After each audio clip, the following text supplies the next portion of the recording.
please, ألهدوا أمروتكم. Now, did Jesus need us or we need him? We need him. He doesn't need us. He was already in the heaven before he comes. He's back in the heaven after he's gone, after he ascended. So we need him. And that is the blessing of God to send his children, spiritual children, his perfect people, his chosen people to save us. So he sent Jesus to the Christian. He sent Moses to the Jewish. And he sent Muhammad and his descendants, Imam Hussein, to the Muslim.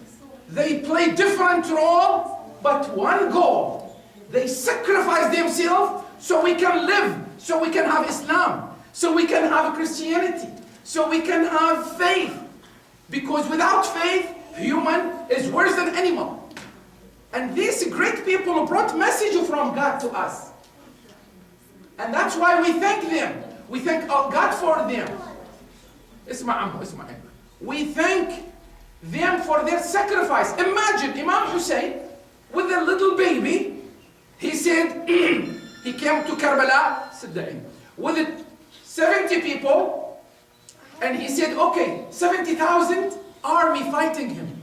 Then he said, okay, you fight me, fine, I'm going to fight you. But this baby, please give him water. He's an innocent baby. What did they do? What did they do to that nursing baby of Imam Hussein?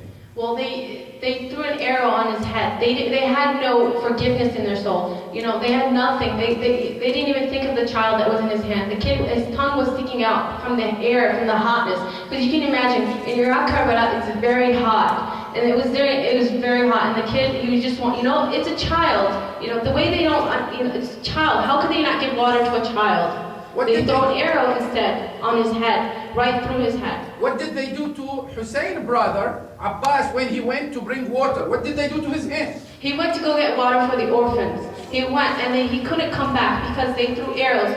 They threw arrows on him, and his hands, both his hands were cut off because he couldn't reach them on time. The people followed him to the rivers just for him not to be able to get that water back to them.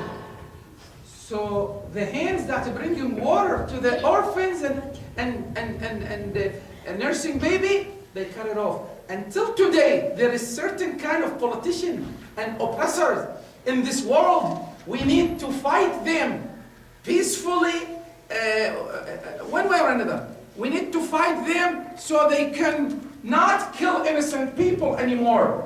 They cannot kill societies in Africa, in Asia, even somewhere maybe in South America. People are starving because of oppressors.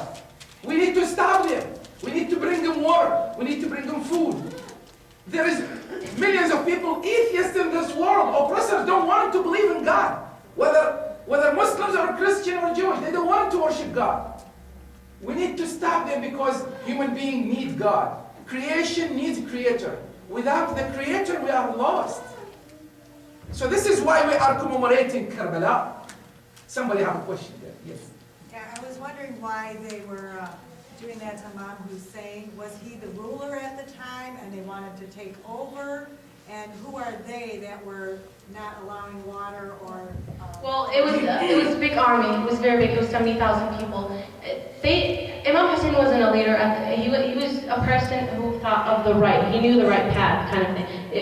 His grandfather was in Muhammad. He knew, you know, it's like from family to family. They're trying to help people go on the right path. You know, these people, the oppressors, we call them, because they didn't want that. They wanted, you know, free will on things. They wanted slaves. They wanted things that are not allowed, like, you know, drinking wine and, you know, all those things. And those are not allowed in Islam. But these people, they wanted that. We want the right thing. We want what God wants for us. Okay, so just like she said, Hussein is a grandson of Muhammad. Muhammad is a messenger of God. He is the promised son, the promised covenant in the Bible, in the Old Testament, in Genesis, when God told Abraham, I'm going to bless your son Ishmael. I'm going to give him the covenant. And I'm going to give him the promise. So he was a promised son. Mean covenant, mean religion, mean faith.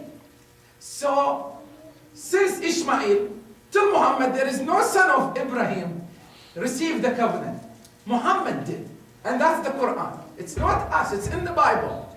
Even though the 12 Imam, we are commemorating the third Imam, martyrdom of him. It's mentioned in the Bible when God told Abraham, I'm going to bless your nation, the nation of your son Ishmael. I'm going to make him like their numbers like the stars of the sky. And I'm going to choose among them 12 sons, 12 prince, 12 king. Who are they? Where are they? These are the 12 Imam. It's in the Bible, in the Testament, in the Old Testament, in Genesis. So, well,